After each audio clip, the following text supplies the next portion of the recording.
जय माता की। आप सभी का हमारे YouTube चैनल जय माता की एक प्रार्थना में हार्दिक अभिनंदन है। आज हम भगवान गणेश जी के अवतारों के बारे में जानेंगे। जैसा कि हम जानते हैं कि भगवान गणेश जी के 8 अवतार हुए हैं। आज हम इसी श्रृंखला में भगवान गणेश के 7वें अवतार विघ्नराज अवतार की कथा को सुनेंगे। श्री गणेश जी के 8 अवतारों में से उनका 7वां अवतार विघ्नराज का है और गणपति के हर अवतार की तरह है ये अवतार भी अति मनमोहक और सुंदर है।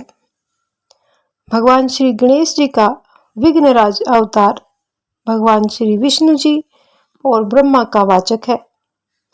शेष नाग की सवारी करने वाला है और ममतासुर का संहार करने वाला है। तो शुरू करते हैं आज की कथा। इससे पहले यदि आप हमारे चैनल पर अभी नए आए हैं तो कृपा करके चैनल को सब्सक्राइब कर लीजिए और घंटी जैसे दिखने वाले बटन को भी दबा लीजिए ताकि आने वाली नई वीडियो की नोटिफिकेशन आपको सबसे पहले और आसानी से मिल सके। तो शुरू करते हैं भगवान गणेश जी के 7वें अवतार विघ्नराज अवतार की पौराणिक कथा। गणेश पुराण के अनुसार एक बार माता पार्वती अपनी सखियों के साथ उपवन में बैठकर बातें कर रही थी। इसी बीच किसी बात पर वह जोर जोर से हंस पड़ी। उनकी ये हंसी इतनी तीव्र थी कि उनके हास्य से एक पुरुष की उत्पत्ति हो गई। वह पुरुष पर्वताकार किंतु दिखने में अत्यंत मनोरम था। यानी वो था तो एक पर्वत लेकिन देखने में सुंदर था। माता पार्वती उसे देखकर अचंभित रह गई। वह सोचने लगी कि यह कौन है और कहां से आया है। फिर उन्होंने उस पुरुष से ही पूछा, तुम्हारा प्रयोजन क्या है? इस सवाल पर उस पुरुष ने हाथ जोड़कर माता पार्वती जी से कहा कि हे माता, मैं आपके हास्य से उत्पन्न हुआ हूँ और आपका ही पुत्र हूँ। आप जो आज्ञा देंगी मैं उसका पालन करूँगा। तब देवी पार्वती ने उस पर्वताकार पुरुष से कहा कि मैं अपने प्राण प्रिय भगवान शिव से रूठकर उपवन में अपनी सखियों के साथ बैठी थी। मुझे उसी मान में हंसी आ गई जिससे तुम उत्पन्न हो गए। मानपरायण होने के कारण मां पार्वती ने उसका नाम मम अथवा ममता रखा।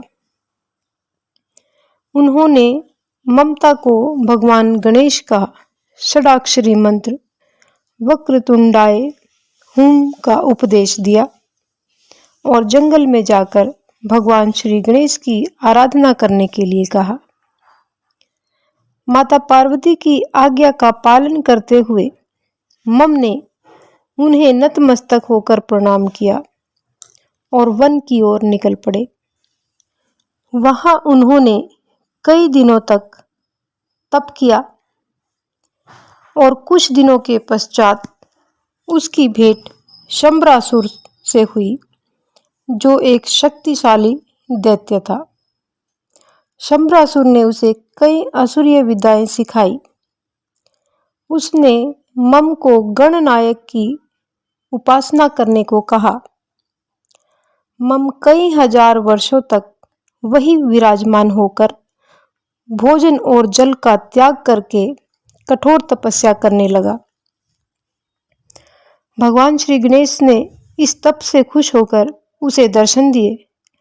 गणेश जी ने ममतासुर की कठोर तपस्या से प्रसन्न होकर कहा कि हे मम, इस कठोर तपस्या का कारण बताओ, अपना मनोवांछित वरदान बताओ। मम ने ये सुनते ही भगवान श्री गणेश जी से ब्रह्मांड का राज्य और अमृतत्व की मांग कर ली।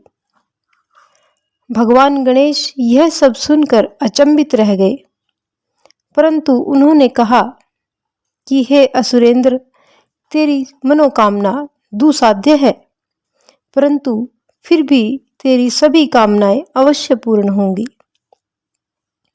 इसके पश्चात वो शंबरासुर के घर गया।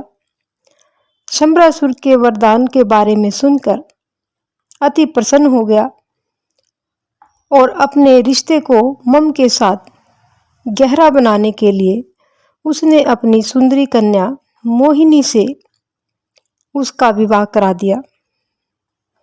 विवाह के कुछ समय के पश्चात ममतासुर शंबरासुर से कहने पर दैत्य गुरु शुक्राचार्य के पास पहुंचा और उन्हें अपने वरदान के बारे में सब कुछ बतलाया। शुक्राचार्य यह बात सुनकर अति प्रसन्न हुए और उन्हें ममतासुर को दैत्यराज घोषित कर दिया। अब वह अपने दोनों पुत्रों धर्म अधर्म और पूरे परिवार के साथ खुशी खुशी जीवन व्यतीत करने लगा। परंतु शंबरासुर को शांति कहाँ प्रिय थी। उसने ममतासुर को ब्रह्मांड विजय करने के लिए उकसा दिया। ममतासुर शुक्राचार्य का आशीर्वाद लेकर पूरे ब्रह्मांड पर विजय पताका फहराने निकल पड़ा। शुक्राचार्य ने उसे एक अति महत्वपूर्ण सलाह दी और कहा कि हे दानवराज, आप भले ही सभी देवी देवताओं से युद्ध करें, परंतु ये कभी न भूलना कि तुम्हें ये सब वैभव भगवान विघ्नराज के आशीर्वाद से मिला है। इस कारण कभी भी उनके विरुद्ध नहीं जाना। ममतासुर इसके पश्चात धरती और पाताल को तो अपनी सैन्य शक्ति से उसने जीत लिया, परंतु जब स्वर्गलोक की ओर बढ़ा तो देवताओं से उसका घमासान युद्ध हुआ। वहां भगवान इंद्र से उसका भीषण संग्राम हुआ और उसने इंद्र के साथ साथ भगवान शिव और भगवान विष्णु को भी हरा दिया। जब सभी देवताओं के पास कोई रास्ता नहीं बचा, तब वे सभी श्री गणेश जी की शरण में आए। भाद्र शुक्ला चतुर्थी को मध्यकाल में विघ्नराज ने उन्हें अपने दर्शन दिए और उनकी प्रार्थना सुनी। उन्होंने सभी को ममतासुर को पराजित करने का आश्वासन दिया और वहां से अंतर्ध्यान हो गए। मुनिवर नारद ने ममतासुर को विघ्नराज के आने का संदेश दिया, परंतु वे हार मानने को तैयार ही नहीं थे। अतः भगवान विघ्नराज स्वयं वहां पर प्रकट हुए और युद्ध का ऐलान किया। युद्ध में ममतासुर जो ही कोई अस्त्र उठाता था, वह स्वयं ही धरती पर गिर जाता था। भगवान ने अपना दिव्य कमल पूरी सेना के मध्य में छोड़ दिया। कमल की सौगंध से ममतासुर सहित पूरी असुरीय सेना मूर्छित हो गई। जब ममतासुर को होश आया तो उसने भगवान श्री विघ्नराज को अपने समक्ष देखकर उनसे माफी मांगी और धर्म की स्थापना एक बार फिर से करने की याचना की। इस तरह भगवान विघ्नराज ने ममतासुर जैसे दानव को धर्म का रास्ता दिखा दिया। विघ्नराज ने ममतासुर से कहा, जहां उनका स्मरण न हो उसी जगह पर वो अपना राज्य स्थापित करे। गणेश भक्तों के साथ वह सेवक के समान उनका सम्मान करे। भगवान गणेश के विघ्नराज अवतार की कथा हमें यह सिखाती है कि हमें ज्ञान और धर्म का पथ कभी नहीं छोड़ना चाहिए। हम चाहे कितने भी वैभवशाली और शक्तियों से परिपूर्ण क्यों न हों, परंतु हमें अपने यश पर कभी अहंकार नहीं करना चाहिए। हमें सुख, शांति और सहजता भरा जीवन जीते हुए हमेशा धर्म के मार्ग पर चलते रहना चाहिए। तो इस प्रकार ये हमारी भगवान गणेश के 7वें अवतार की कथा यहीं पर संपन्न होती है। अगली वीडियो में भगवान श्री गणेश के 8वें अवतार की कथा को हम सुनेंगे। आज की कथा यहीं पर संपन्न होती है।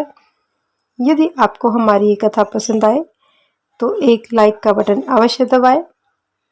इस प्रकार की और भी अन्य धार्मिक रोचक कथा कहानियों को जानने सुनने के लिए हमारे चैनल को लाइक करें, सब्सक्राइब करें और अपने मित्रों और प्रियजनों में आगे भी शेयर करते रहें। जय माता दी।